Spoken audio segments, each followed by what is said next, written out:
All right, Kevin, I still believe in this team. Heck, we're only 3 games into the season, but fans in this town, some of them don't. You still believe in this team? 100%. Yeah, I know it could be frustrating, man. It's I would say a lot of hype. You had Hard Knocks this offseason, a lot of expectations coming to this season. We obviously haven't had the start that we wanted. We're 1-2. We have a big home game coming up. I obviously still believe in this team. I know we still have we have the right guys in this locker room to be able to bounce back from these 2 tough losses. And we're going to continue to go to work and we'll continue to improve. We know what these need to translate into wins. And like I said, we have a huge matchup against the Rams this week. And hopefully we can get a win back at our home field at Soldier. All right, you're a veteran. You've been around this league 9 seasons now. You've played for a number of different coaches throughout your career. Matt Eberflus, despite the loss, pointed out the positives following the game. And then again yesterday, even with the media and fans in this town, though, they loved Mike Ditka because of his fiery style. Which do you respond to better, and which do you think today's professional athlete responds to more? The fiery coach or the coach like Matt Eberflus, who still is positive despite the 1-2 start? Well, I think it's multiple ways you can skin an animal, right? I think they're all effective. At the end of the day, just because whatever he spoke to the media, obviously he still points out a lot of things that we do need to do to get better. He points out the reasons why we didn't win the game and things like that. But you do need that level of positivity and optimism, because there are things that we're seeing on film. There are things that we're doing in the game that are putting us in position to win. We just had to clean up the little few things. I was around the coach Mike Vrabel for 5-6 years, and he was a fiery guy. He was a guy that kind of shot it to you straight, no sugarcoat, nothing like that. And we were very successful as well. So, but I was in last year. I was with Nick Sirianni. Obviously, Nick Sirianni and the Eagles, they've been successful the last few years. And he was very similar to Matt Eberflus's take, where he's very positive. He takes all the blame for everything. So, like I said, it's multiple ways to coach in this game. You can't coach every player the same. Every player responds to coaching differently. And but like I said, I think at the end of the day, he's getting obviously this criticism is because we're not winning. If we were 3-0, I think everybody would be loving the way he'll be coaching, or the way he does his press conferences, or whatever it may be. So, like I said, I think it's multiple ways that you can do it. Not one way is the perfect or best way to do it. And you know what I tell people? You don't know what's happening behind closed doors at Hallis Hall either. He may be sugarcoating it, in your opinion, in front of the media, but privately to his players, it may be different, correct? Yeah, so like I said, man, he's obviously very poignant and pointing out the things that we aren't doing, the things that we need to continue to do, and the things that we need to eliminate to win ball games. So those are getting the points across. Like I said, every person, every coach, every player's personality is going to be different. A lot of times you don't have to be super fiery and MFing people to get your point across. If we can understand, we're all grown men here. This is grown man business. We know as players, when we watch the film, what we need to do to be better and to win games. So at the end of the day, as a head coach, you have to make sure you just keep relaying that and helping guys and making guys understand that. And then at that point, it's on the players. It's on us as players to go out there and execute and do what we need to do to win the games. I know you're going to shoot me straight. Defense played well, but gave up 150 rushing yards. Now, is this one of those times where we need to give credit to a really good running back in Jonathan Taylor, or was the run defense just not very good last Sunday? Well, it's definitely a mix of both. Jonathan Taylor is one of the best running backs in his league. He has great patience. He has great vision. And that was on full display on Sunday. But on the flip side, on our side, we have to be better in the run game. We haven't been great in the run game these past few games. The standard that we have for ourselves, we was number one in rush defense last year. Obviously, I wasn't here, but I know the standard of the Chicago Bears defense. And we want to be able to make teams one-dimensional, but we can't do that unless we're not stopping the run. So, like I said, Jonathan Taylor, give credits to the Colts. They have a really good offensive line, really good running back, really good scheme. And then obviously the quarterback was obviously a part of their run game as well. We have to be better in that aspect. But, you got to give credit where credit is due. And that's a really good running team. All right, Kevin, whether it's right or wrong, here are the numbers. Former Bears quarterback Justin Fields is 3-0 with the Pittsburgh Steelers right now. Jaden Daniels, selected right after Caleb Williams, put on a show Monday night in the Commanders' win over the Bengals. Guy completed over 90% of his passes. He's over 80% right now for the season. When you look ahead to Sunday, do you as a veteran, as a captain on this team, worry at all that Caleb Williams hears and sees the comparisons and then tries to do too much against the Rams? Well, I hope not. I hope that I won't have to talk to him about that. I think that, at the end of the day, in the age of social media and all these things, we can all can see what the other guys are doing. But I don't think that's something that worries him. We have conversations all the time. We talked yesterday. I don't think that it's anything that he's really marinating on, thinking like, hey, I had to be better than these other guys. These guys are balling. I got to be balling. When you look at the stats just this past Sunday, he's been improving every single game. Now, granted, he knows and I knows and the team knows, we can't turn the ball over. Obviously he had a strip sack and then, the 2 interceptions. But at the end of the day, the guy threw for almost 400 passing yards and over 50 passing attempts. We don't need him throwing the ball 50 times.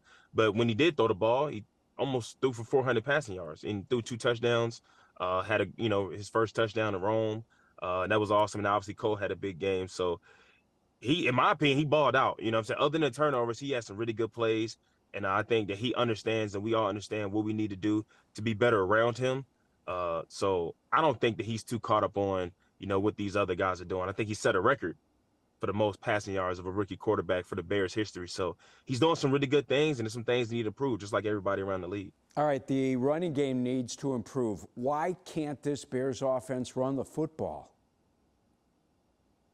Well, honestly, man, I think that's a question for, Matt Eberflus and the OC and those guys, man. That's not something that I really I wouldn't say concern myself with, but that's nothing I really have any control over. Obviously, during the season, we don't really go up against those guys as much as we did during training camp. And, they had success running the ball in training camp. You just never know. Every single game is going to be different. Every game plan is going to be a little different. The teams you're going to face, the type of guys, the type of run schemes or the blocks that you're going to have to get are going to be different. So those guys know that we got to run the ball better. Because like you said, when you got a rookie quarterback or just Caleb, man, we don't need him throwing the ball 50 times. We had to stay committed to the run game. We had to run it better. I thought as an offense, we try to stay committed to the run game, try to mix it up, put Roshan in there. A lot of guys got some touches. Yeah, we just got to be better in the run game. But, on the flip side, defense, we got to be better in the run game too. So as an overall team, man, we just had to be better stopping the run and actually running the ball and be committed to it. That's for sure. All right, Puka Nacua, Cooper Kupp, top 2 receivers, both out for the Rams. They're down 3 offensive linemen as well. How do you guys make sure, especially on defense, that you don't think this is an easier test because of all those injuries? Well, yeah, because they still have Matt Stafford. If you watch the game just past weekend against, the great 49ers defense and their team, they made a comeback. They was down, I think, 14 points, maybe twice in that game, end up coming back and winning. So whenever you have I won't say a future Hall of Fame quarterback, Matt Stafford, you have them on the field, man, they always going to have a chance to win the ball game. So regardless of who's going to be in there, you can talk to every head coach, you talk to every team in this league, they're always going to say it's a next man up mentality.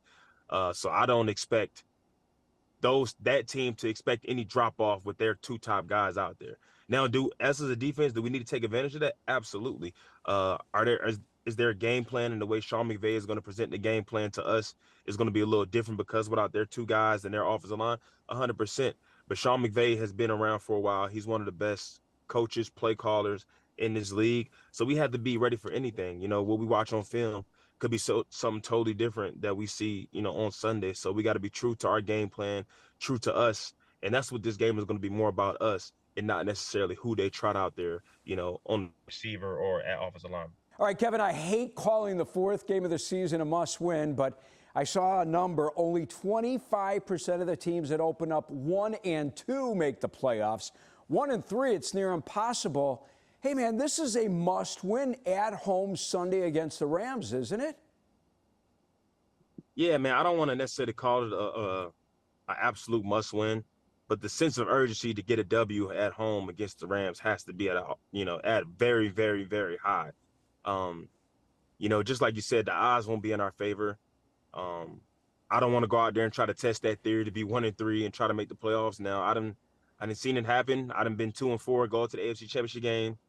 I remember I remember a couple years back, Jacksonville was like had a really bad record. They may have been like 3-5, 3-4, made it to the playoffs. Um, the Colts, I remember one year was 1-5, made it to the playoffs. But we don't want to test that theory. We had to go out there and get a win in our home stadium. So I wouldn't necessarily call it a absolute must win, but the sense of urgency has to be at an all-time high. All right, let me give you a wrap up. And this one's something that happened last week. Draft guru Mel Kiper Jr. suggested that the NFL should ban the too high safety look that's really become one of the rages amongst defensive coordinators right now. What do you think of that?